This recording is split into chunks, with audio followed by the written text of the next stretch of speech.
Okay guys, so this is the other one I was telling you about. This is the 7th grade tab, it's W17. I feel like you needed to at least get your feet wet on the 6th grade level before we jump to here. These are adjacent angles, so in the last one they gave you the value of both and you had to find a missing. This time you will sum these two up. So D is the sum of both of them and it's 40 and 30, so the total sum of that would be 70. Okay, these I hope you're recognizing as vertical. When two lines intersect the opposite angles that share the vertex, they're vertical, and vertical angles are congruent, which means they're equal in measure.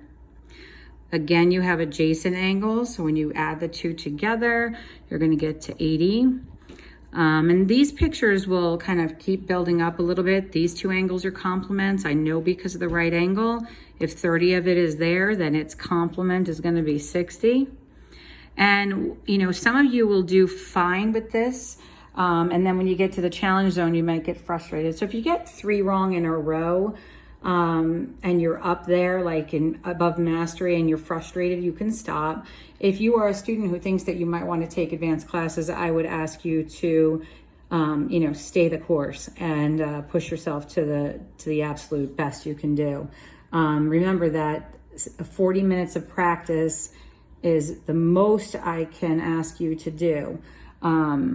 You know, that's really all I need you to do. If you get done with it faster, that's fine, but don't stop short of 40 minutes, whether you're frustrated or not. Like, you can kind of get at that a little bit.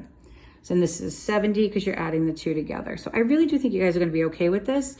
You can certainly reach out to me on Skype or on email, and I will get back to you and hopefully be able to spend some time with you helping you out. These pictures are much more simple for us to look at. These are your supplements here, linear pairs. But here's where we're headed now. Listen, I'm just going to show you where we're going. So if we were in the W's, okay. So what we're going to start doing is we're going into pictures like this, where you're going to have to identify complementary, supplementary, vertical, adjacent, and congruent angles. And then, so it's really important that before we can see them in these complex pictures, that you see them sort of isolated a little bit. So I want to make sure that you are good to go before we get there. All right.